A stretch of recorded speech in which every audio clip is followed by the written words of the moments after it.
Olá pessoal, tudo bem? Nesse vídeo vamos falar sobre o governo Fernando Collor de Mello, que assumiu a presidência da República em 90, num cenário de hiperinflação. Lembra que nós tivemos o governo Sarney antes dele, que tentou lançar vários planos de combate à inflação, todos fracassados. Plano Cruzado, Plano Bresser, Plano Verão, e a nossa inflação cada vez mais crescendo. Pra você ter uma ideia, em 89, o nosso índice de inflação anual chegou a quase 2.000% ao ano. Você está vendo aqui na tela o valor exato. Parece mentira, né? Mas era próximo disso. Então o Collor teve a grande missão de tentar estabilizar a nossa moeda. E aí ele lançou o Plano Collor. Então nós vamos focar aqui nesse vídeo de agora sobre o Plano Collor. O que era o Plano Collor? Vamos acompanhar aqui as medidas. Primeiro, uma ampla reforma fiscal.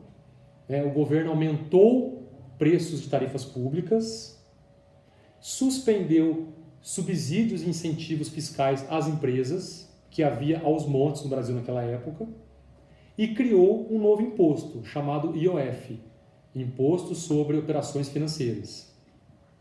Isso foi uma tentativa de melhorar as contas públicas do governo, aumentar a receita e reduzir as despesas.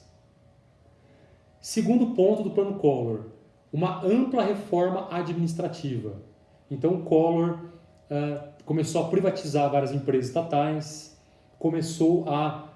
fechou vários ministérios, várias autarquias, várias empresas públicas para tentar enxugar a máquina pública. Propôs também a demissão de muitos pessoas do setor público, propôs várias demissões aí, mas que não conseguiu porque esbarrava na nossa Constituição. O que mais ele fez? Adotou, agora já na parte mais econômica, ele adotou uma taxa de câmbio livre, passou a deixar o dólar, o preço do dólar flutuar livremente de acordo com o mercado, e promoveu a chamada abertura comercial. O Brasil era um país muito fechado, ainda mais fechado que é hoje, e ele reduziu, ou a quase zero, ou a zero, várias alíquotas de importação, várias tarifas de importação. Então passou-se a ficar mais fácil para importar bens a partir daquele momento.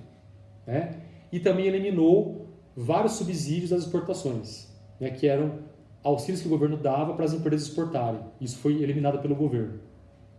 Então essas foram as medidas iniciais do Plano Collor. E agora vem a essência do Plano Collor, que foi a tentativa de estabilizar a moeda. Então, o que a equipe econômica do Collor fez? Olha lá. Substituíram o cruzado novo pelo cruzeiro, voltou a ter o cruzeiro como moeda nacional, e o governo bloqueou por 18 meses, um ano e meio, todos os depósitos bancários acima de 50 mil cruzados novos, de toda a população. Então, todo o dinheiro da população ficou retido no banco por 18 meses, sem poder mexer. Só podia mexer até o limite de 50 mil cruzados novos. Então, é como se fosse um enxugamento total da liquidez da economia. O dinheiro ficou escasso, acabou o dinheiro. Para que isso? A ideia era reduzir ao máximo o dinheiro em circulação, provocar um choque na economia de fato, para reduzir o consumo, reduzir as transações econômicas e assim tirar a inércia inflacionária. Então essa era a essência do Plano Collor. E uma medida acessória a esse bloqueio dos depósitos foi o congelamento dos preços e a desindexação dos salários em relação à inflação passada. O que é indexação? A gente viu já isso em outro vídeo. É quando você vincula o aumento de um preço ou de um contrato a um índice de inflação.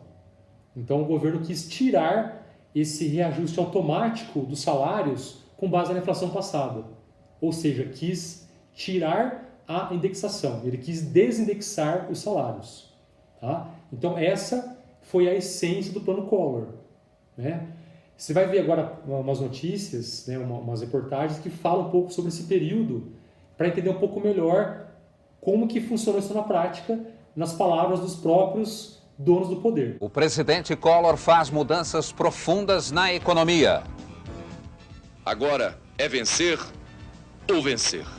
O Cruzeiro volta a ser a moeda nacional. A maior parte dos cruzados novos vai ficar retida nos bancos. Os preços até 15 de abril continuam iguais aos da última segunda-feira. A ministra da Economia garante que o salário real será preservado. O presidente Collor leva o plano econômico ao Congresso. Pela primeira vez, um presidente atravessa a pé a Praça dos Três Poderes com todos os ministros. Nossos comentaristas que passaram o dia todo de plantão em Brasília vão explicar nesta edição os detalhes das mudanças na economia. Veja agora no Jornal Nacional. Não temos alternativas. O Brasil não aceita mais derrotas. Agora é vencer ou vencer. Que Deus nos ajude. A ministra Zélia Cardoso de Mello explica como as novas medidas econômicas vão mexer com a situação dos comerciantes que receberam cheques em cruzados para sacar na segunda-feira. Eles receberam esses depósitos em cruzados, esses cheques, eles vão colocar esses cheques na conta e isso daí vai entrar dentro dos limites. E dentro dos limites eles vão poder, poder fazer suas transações. Agora, a partir da semana que vem, outras pessoas irão aos restaurantes e pagarão em cruzeiros, né? Por exemplo, nós iremos jantar no Se tiver cruzeiro, né, ministra? Hã? Se tiver cruzeiro para jantar fora. Mas haverá cruzeiros, né? Porque, por exemplo, se eu retirar 50 mil cruzeiros da minha conta, eu posso ir no restaurante e pagar 500 cruzeiros ou 1.000 cruzeiros, enfim.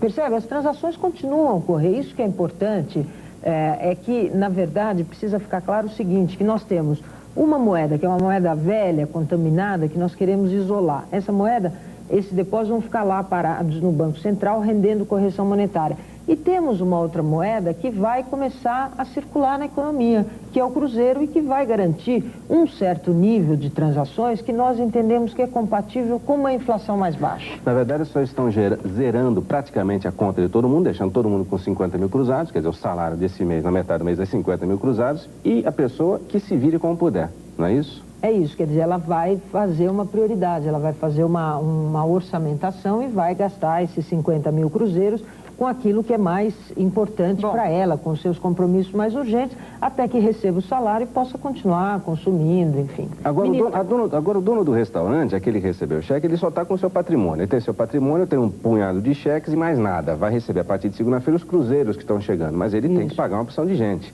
Será que não vai fechar restaurante, não? Por exemplo? Olha, é possível que até feche alguns restaurantes mais caros, é possível que feche.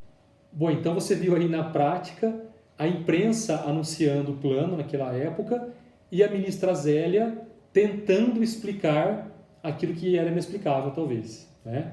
E quais foram as consequências do plano Collor, né? Quais foram os efeitos? Então, olha só. Então, primeiro, óbvio, passou a ter muita pressão da sociedade por causa disso. Pessoas que iam fazer cirurgias, pessoas que iam comprar a sua casa própria, pessoas que iam viajar, que precisavam do dinheiro, de repente não tinha mais dinheiro, né? Não tinha o que fazer mais, todo mundo ficou sem dinheiro. Então passou a ter pressões, passou a ter ações na justiça para liberar dinheiro de pessoas, de empresas. Então o governo passou a criar as chamadas torneirinhas do Banco Central, que era uma tentativa de colocar um pouco mais de dinheiro na economia para fazer ela não parar tanto assim, né? Isso foi um fator que acabou até atrapalhando o plano, de certa forma. Segundo, já a partir de maio, lembra que o plano foi dia 16 de março, o plano foi lançado, no dia seguinte à posse do Collor. Só que já a partir de maio, iniciou-se um relaxamento dos preços dos salários. O governo passou a relaxar um pouco naquele controle de preços e salários, que era o congelamento, tá? E, para piorar a situação, naquele período passou a haver aumento de importações, né? Por quê? Porque as tarifas ficaram mais baratas, o Collor reduziu tarifas de importação, como eu falei já, e houve a chamada Guerra do Golfo, né? Uma guerra no Oriente Médio que envolveu lá o Iraque, o Kuwait, os Estados Unidos, e isso aumentou muito o preço do petróleo. E aí, por conta das importações maiores e por conta do petróleo mais caro, isso piorou a nossa balança comercial, desvalorizou a nossa moeda, no caso o cruzeiro, que era a moeda nova, e no final de 90, esse dólar mais caro já passou a pressionar fortemente os preços da economia. Ou seja, o plano Collor passou a fazer água, né, passou a fazer buracos em várias frentes. Pessoas reclamando que não tinha dinheiro, o governo liberando dinheiro, pessoas entrando com ações judiciais, dólar caro. Quer dizer, então isso foi minando o plano, de modo que em pouco tempo ele fracassou. O plano fracassou, ele durou poucos meses. Né? Então qual foi o desfecho do plano Collor aqui? Olha lá. Volta da inflação, a inflação voltou rapidamente. Pra você ter uma ideia, no ano de 90, que foi o ano do plano Collor, a inflação foi de 1.620% no ano. Parece piada esse número, né? Mas é real. E, obviamente, já era esperado, tivemos uma recessão muito forte. Claro, não havia consumo, ninguém consumia, ninguém gastava, todo mundo sem dinheiro. Uma recessão de 3% em 90. Né? E aí, juntou-se a isso vários fatores políticos também. A gente não vai entrar aqui nessa discussão nesse vídeo. O Collor foi afastado, né, em outubro de 92. Depois ele sofreu impeachment, né, saiu da presidência, assumiu o vice dele, né, que era o Itamar Franco. E em 93, para ter uma ideia, em 93, no ano seguinte que o Itamar assumiu, a inflação atingiu 2.500% ao ano. Para você ter uma ideia. Quer dizer, então o governo Collor, o breve governo Collor, embora tenha tido alguns méritos, abertura comercial, por exemplo, né, trouxe benefícios posteriores, foi um governo totalmente fracassado, mais uma vez, no combate à inflação. Você não é tão bom assim, é um fracassado. E aí a bomba da hiperinflação foi passada para o vice-presidente Itamar Franco, né, que aí nós vamos falar sobre ele em outro vídeo. Ok?